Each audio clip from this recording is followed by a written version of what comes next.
r/ask Reddit. What negative quality do you actually find attractive? Someone who's a little bit catty. My wife will gladly give someone shit when I'm too much of a nice dude to care. Once she pipes up, I realize that a part of me cared after all. Do you happen to be John Mulaney? They shouldn't treat you like that. My husband doesn't have the best memory when it comes to small things, especially what food is in our house. He often buys something or is gifted something and forgets about it and then gets super excited when he remembered he has it or finds it randomly. It's super cute and I love how excited he gets about little things. It also brings me joy when I can tell he forgot about something and I get to remind him because I know he about to be really happy. I never thought about seeing my sus forgetfulness this way. Thanks for this. I feel like the attractive quality is less about forgetfulness and more about happiness over small things. Clinginess over affectionate. Duck, I am fine with cuddling all day or holding your hand everywhere or being all cutesy and shit. Probably cause I had a cat growing up, IDK. There it is. Yeah, I like clingy girls. Probably because I grew up mostly a loner and very introverted, so having a girl who is stage 5 clinger is actually great for me. When my husband and I started dating, he gave me this weird disclaimer: I'll probably drive you crazy because I will do stuff like wanting to be in the same room as you and holding your hand and hugging you and all that. So just tell me to back off when I am being annoying. I was like, are you kidding? I love all that stuff. Being reasonably nitpicking. If you can analyze the situation and point out the flaws and are willing to have a conversation about that, that is my button to press. So you're the child my father wanted. He wanted anxious, balding 21-year-old student. Your father clearly has weird choices. I like someone to have a decent nose on them. The kind of nose where people comment on it behind their back. That's an interesting face that I often find attractive. My nose is big and bent. Hello. Sup cutie. I'm the one with the negative quality. I'm currently with a woman who loves when I don't take my Adderall and my ADHD tendencies flare up. She's the first person I've ever met who will gladly listen to me ramble endlessly about various topics I've hyper-focused on over the years. When I take my meds, I quiet down a lot. Most people see that as a positive, myself included. She's the only one who sees it as a loss. I love her Reddit. Did not expect this to blow up, but that's Reddit for you, lol. To the positive folks, thanks for your kind words. To the negative folks, stuff it. I don't take my meds all the time. Only when I actually need them. Usually administrative stuff or studying. So I have no addiction. To the people saying that is awesome. Seriously, you like constantly forgetting important shit, fidgeting endlessly, and accidentally dominating conversations with rambles that jump subjects constantly? I don't turn into a zombie on it. I calm down and consider my words before I speak. I'm sorry some of you have had bad experiences with ADHD meds, but that doesn't reflect upon my experience. Before my treatment I would never have expanded my education. I literally could not do any advanced math. I couldn't pay enough attention to calculate correctly. On medication, I actually enjoy mathematics for the first time in my life. Pardon me for taking advantage of that. Dude, that's awesome. I have ADHD myself, so I am slightly envious of you. Just having one person you can ramble about anything to is amazing. You don't realize how much that nagging feeling in the back of your mind that the person you're talking to is getting bored is actually weighing you down until it's gone. I used to say I respected people who spoke their mind. Then I began to notice that there are so many people out there that just need to keep their mouths shut. So, I like quiet people who just work hard and say hello and goodbye.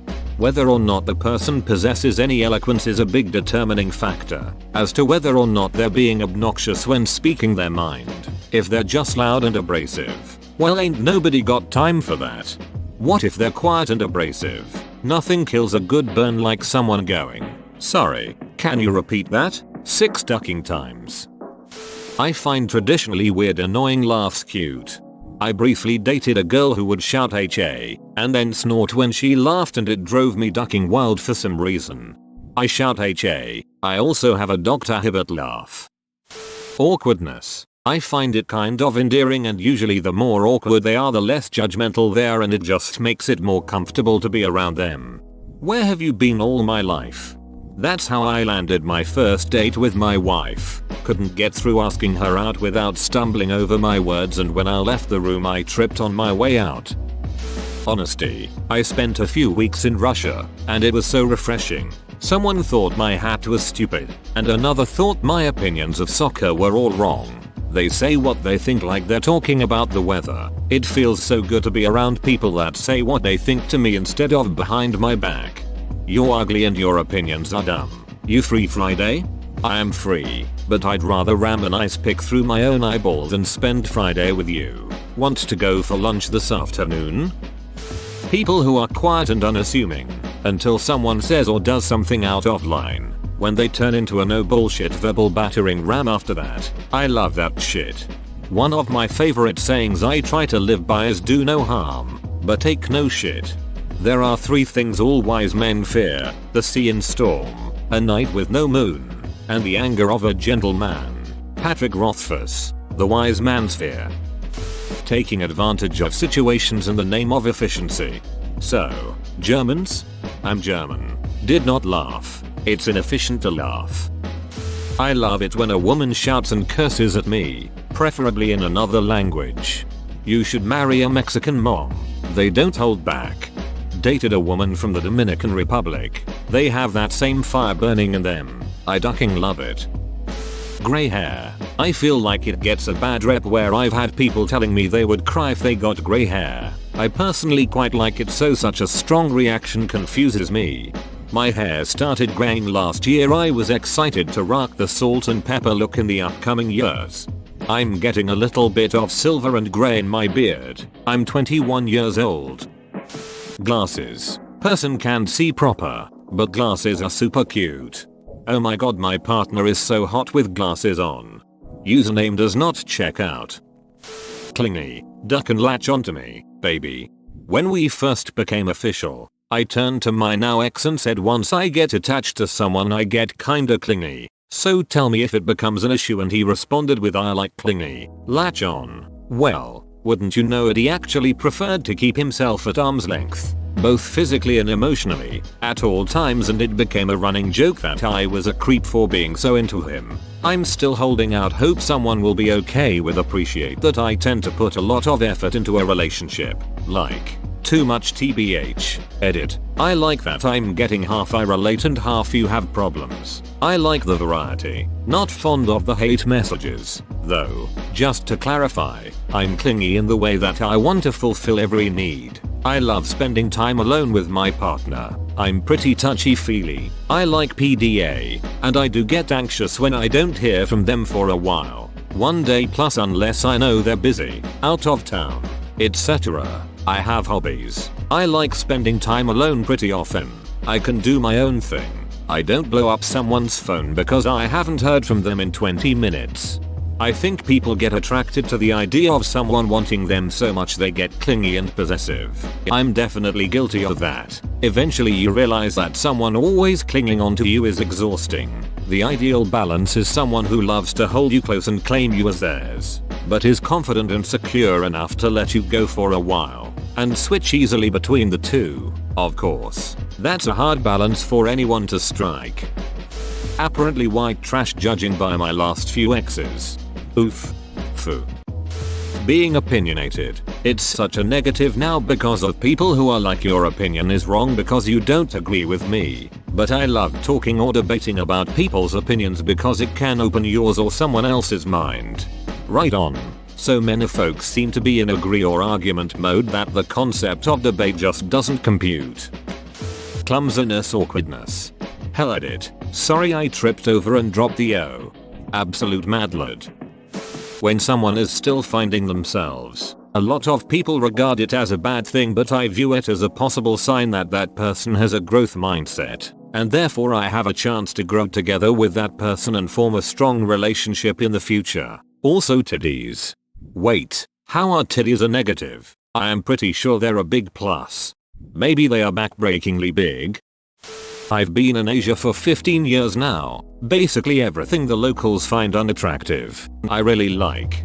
Dark skin is probably the most common one. All across Asia, they like to be pale. I used to have girls tell me how jealous they were of my light skin. but back home, I was considered pasty and gross. So it's nice for me, but it's funny when locals try to point out someone to me by their features. Yep, he's the dark one over there. Guys, I'm white. I don't know which one of you is the dark one. American. Lived in India for 3 years. Saw this a lot. I had a particularly dark friend who was very handsome. I pointed out a girl to him and he said no, I don't want black children. I just looked at him. I had to think to myself, well, you better not have any then. I am from India and this hypocrisy exists. Many people here would feel harassed and rant about racial discrimination if someone, say a white man, discriminates them, but the very same people may go on judging other for a darker skin tone than them. When taking a marriage proposal or attending a marriage, the first thing people judge girl bride on is their skin tone. In educated and modern people, this prejudice shouldn't exist, but now they go on judging both sexes on basis of skin color. I have amazingly funny, charming and handsome friends who have a darker complexion. It's uneasy for me how this social behavior affects their self-confidence. Nerds. I fucking love it when people are total nerds about some obscure interest. I don't care if it's trains, or snails, or chopsticks. I love passion for knowledge and I could learn so much from you. Also, class clown types, so long as they're not idiotic about it. TFW, you hide every possible interest you have due to fear of judgment and then you're considered boring and can't make friends anyways. No wonder I'm on Duck and Reddit all day. My poor girlfriend. I get very passionate about stuff every few years. I pick something new. It went from gaming, to cycling, fish keeping, photography, watches, knives, cooking, archery, cars. Not in any order really. Some stuff I dropped, some other I still do actively. Deathly pale skin like me, bye. Especially with dark hair for me. Something about the contrast is so attractive to me. Especially when they have like really pink cheeks all the time. People with a dark or morbid sense of humor. The day my grandpa passed, I was on the drive home with my boyfriend and I said something like, "Sorry you had to stay out so late. I know it'll be hard to get up for work in the morning." His reply was, "It's okay, I'll live." When he realized what he said, the look on his face was that of pure mortification. I thought it was hysterical. My dad had a heart attack. We were all gathered around his hospital bed when I asked, "Dad, I know this is a bad time but I'm in the will, right?" He said, "Of course. What part of the debt would you like?" Girls with raspy voices that crack occasionally. Old ladies that smoked in bowling alley for 80 years. Men who are very open about their emotions and can cry in front of other people. A lot of people view that as a negative thing. They might want a tough guy who hides that stuff. I find it super attractive and love when men are honest about how they're really doing. My husband is talkative as duck. It's annoying at times, but overall it's a more endearing trait. I also don't mean like a chatterbox talkative. It's just like dating a professor who wants to explain everything from the top very clearly. So that means giving a ton of background to even mundane stories. But he normally makes it interesting. He's like Wikipedia word vomiting at me. I like women that feel inaccessible to me. So all women? R/me eye roll. I kinda like a bit of trashiness. I like them a little wild. Slightly trashy girls are usually pretty confident and down for almost anything. I like that. Yep, I'm with you. They're not as likely to judge you for liking a weird thing either. But it's difficult to find the right level of trashiness. I am a positively charged electron, so I like it when another electron has a negative quality. Unless he's an a-hole. So you just annihilate each other when you meet? Chubby bellies. A guy with a cute face and a chubby belly does things to me. Waiting for your inbox to become a Magic the Gathering tournament. I want a girl with uninterrupted prosperity who uses a machete to cut through red tape. Are freckles considered negative? Most people I've met don't like them, but I like them. I love redheads with freckles and green blue eyes. I think they are the most beautiful people. Girls with RBF, IDK. Some people find it not attractive, but it's attractive for me. Really bad farts? Reticulated bonus phalanges? What is RBF? I need to know. Resting beach face. Well actually, I see hate for this in r/Naseguis etc. but I like being corrected. If I'm wrong about something, stop me before I make a fool out of myself more. Ducking learn me woman. Being a homebody, the ability to just enjoy one another's company without always needing to go somewhere for it to count as being fun. Can't overdo it though. None of this locked in the mansion for 3 years straight binge watching all your favorite shows. On second thought. Small tits. Being a bit crass and shameless with sexual language. It makes a difference in how it's presented though, because there's a fine line between a woman who really wears their promiscuity, or as one used to put it, her sluphood, on their sleeve versus a woman who says shit for attention or to appear sexually woke but is far from it. The latter speaks to a crowd. The former speaks to the guy she's into. Case in point, a woman I met at a party and ended up FWB for some time said to me, "You look like you would tear me up, and I'm not wearing any panties," during moments when everyone else was distracted or we were semi-alone. She was goddamn wild in the bedroom and was super confident in herself. She had a few threesomes and even gone to a couple sex parties in the past. Meanwhile, another woman who I had sex with would say shit to a crowd to get reactions, e.g., "I love to swallow" and stuff like that. She was the most frigid, vanilla, and unexciting woman I had ever slept with, and kept acting as if everything I was doing was wrong and she was educating me on sex. It didn't surprise me when she would complain that she always has to teach guys how to have sex. A girl that curses a lot. In my experience, they always seem to be more goofy and take themselves not as seriously. More fun in general. Guys that are a little odd looking. I've named the subset Sexy Frankenstein.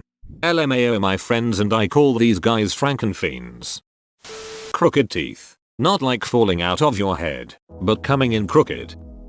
Most people consider it negative when someone isn't open about their feelings or has boundaries that they are usually very strict about. It lets me know that they are organized and in touch with their emotions, and I find that extremely attractive. I like poor communicators. I like clingy. To me it's cute, and I like when a girl is so into me she's almost literally attached to my hip. Being a bit of a judgment beachy person. I can't stand people who like everyone. I'm respectful to everyone, but I certainly don't like everyone. So beach about your annoying co-worker to me all you want. I like a girl with a backbone who isn't afraid to take the piss out of me. Banter if you will. I always think Mila Kunis and Ted is a perfect example of this. I have great dance moves. Yep, so do people with Parkinson's. Just give me some shit now and then. Get us play fighting. Ugh, I love it. Call me on my shit sometimes. Don't just agree with everything. Say I'm talking crap. Prove it if you can, etc. A neediness insecurity about herself. Not to an extreme. I don't want someone who desperately needs contact and refuses to believe I like them, but a bit of nervousness. Wanting to talk to me a lot. Occasionally worrying about how I perceive them. I find endearing.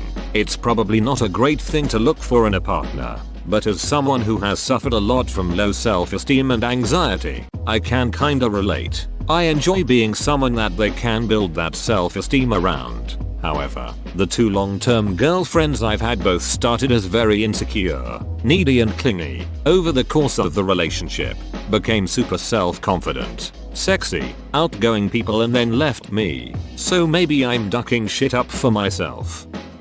I know small narrow eyes are considered less attractive by most East Asian beauty standards, but I find them very sexy, especially when he smiles. Ugh.